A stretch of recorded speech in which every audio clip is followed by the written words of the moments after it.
magpinsan po ba si Congressman ko ngayon tsaka si Zaldi ko? Ano po yun? Gusto ko Mr. lang Chair, I can malaman. answer. Are they relatives, sir? Please answer, Congresswoman Rene. I have no familiar relation po to Zaldico or to Representative Zaldico or any of their relatives po. Thank you, Madam Chair. Madam Madam Vice Chair. President, please go ahead. Yes. So we are talking about international travels, no, as of July 31. So for two travels in Southeast Asia, for the security, it's 474,646.93 pesos. And for the OVP personnel, these are for two trips, 463,733.6 for a total of 938,379.99. For one trip to Australia, for the security, it's 438,383.26. And for the OVP personnel, it's 206,988 for a total of 645,371. For the Middle East and Europe, 3 trips. The total is for the security is 2,922,869.98. And then for the OVP personnel, that's 1,825,329.47 for a total of 4,748,199.45. For 3 trips in East Asia, the security budget was 1,141,937, and for the OVP personnel, 0, because they did not join these trips. And the total is 1,141,937. The total for 9 trips for both the security and OVP personnel is 7,473,887.70. Thank you, Madam Vice President. Congresswoman Ko. Mr. Chair, may we request a detailed copy of the report that the Vice President gave in relation po sa spending po ng security and staff for foreign trips abroad. We will request the Office of the Vice President to supply the committee with such record.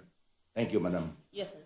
Mr. Chair, I'd like to ask another follow-up question. Ilan po yung staff and security na dala po ng Office of the Vice President in these trips na funded po, na of this breakdown ng fund na binigay?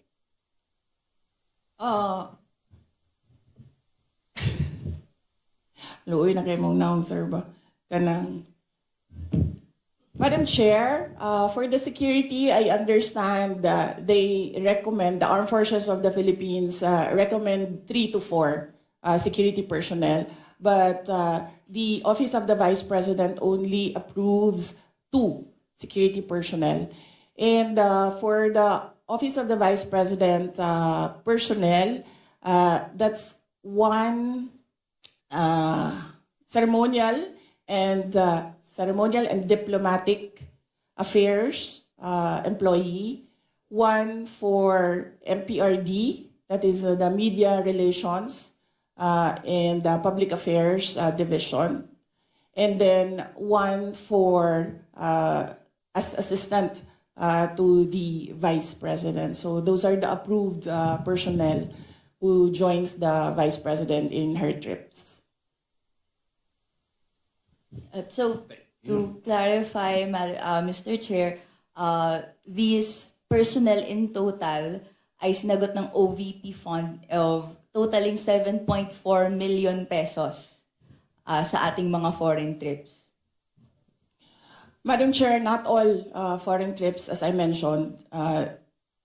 Security is always recommended by the Armed Forces of the Philippines, but some trips do not have OVP personnel because there are only 3 trusted OVP personnel who can do the work that I demand from them, and sometimes they are not available. Okay. Congresswoman Go. Thank you, Madam Chair. So to confirm, ito pong mga trips na to that was mentioned, are these trips personal in nature that required po yung presence ng personnel and staff? Mr. Chair, I believe, with all due respect with my colleague in the minority, I believe the question is irrelevant. Because even if the Vice President travels on her personal capacity, we cannot disassociate herself from the office of the Vice President. She's still the Vice President. Exactly. The reason for the travel is business, but she could also travel in her personal capacity, but she's still the Vice President. So I believe the question is irrelevant. With all due respect with my colleague. Mr. Chair, Thank you. just to respond po, no, this is just a mere question, whether the nature of the trip is personal or business po, no, or whether it's official. This is a question that I'd like that could be posed, and I hope to pose po to the Madam Vice President. Madam Chair, it depends. If I have activities for the Office of the Vice President abroad, the 3 OVP personnel join the trips. But if the trip is purely personal and I do not have events for the Office of the Vice President, they do not join the trips. So in the graph, in the table that I mentioned earlier, those were the trips that the 3 personnel from the Office of the Vice President joined.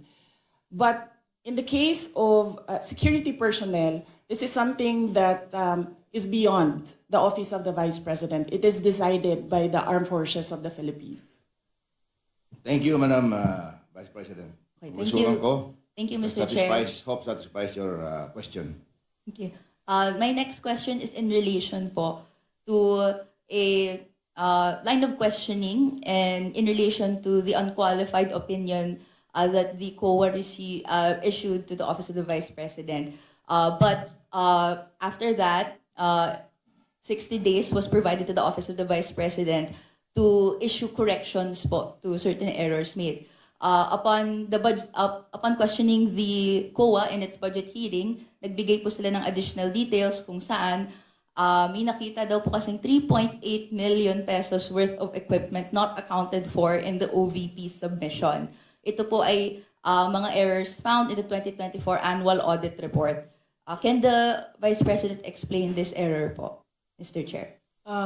Madam Chair, the Office of the Vice President from 2022, 2023, and 2024 received unmodified opinions from the Commission on Audit. And I would like to take this opportunity to thank all my colleagues in the Office of the Vice President for being faithful to transparency and accountability in our office.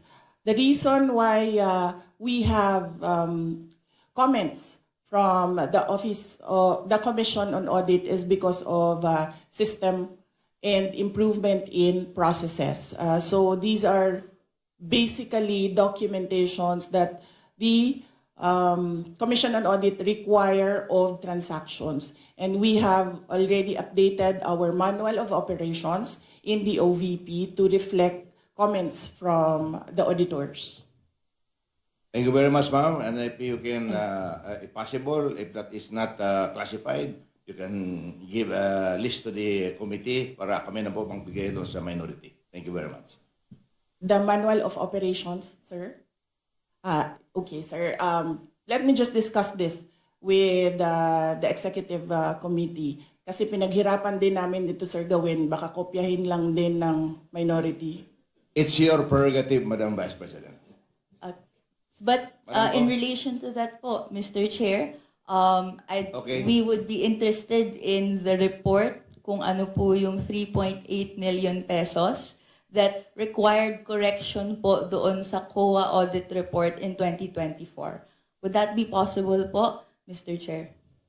Madam Chair, as I said, all questions about all documents inside the Commission on Audit is best to be directed to the auditors or the representatives of COA in the budget hearings. Thank you. But with all due respect, to follow up that po, the COA specifically sought correction because po may nakita pong 3.8 million pesos that is not accounted for in the submission by the OVP. So the burden of the submission is actually with the following agency. So which is why in the exercise of legislative oversight, we would like to be enlightened kung ano po yung error na po ito. And tama po, para maiwasan in the future, a report po on what it is would be appreciated. So ang question ko po is, would that be possible po, Mr. Chair? Madam Chair, usually the Commission on Audit, the auditors review documents, and sometimes they do not see the attachments in the correct submissions. Sometimes the attachments that are required are found in other submissions and reports, and these attachments are required by auditors in every report. That is why right now we already have a checklist. If this is the process, if this is the project, there is a checklist on the attachments.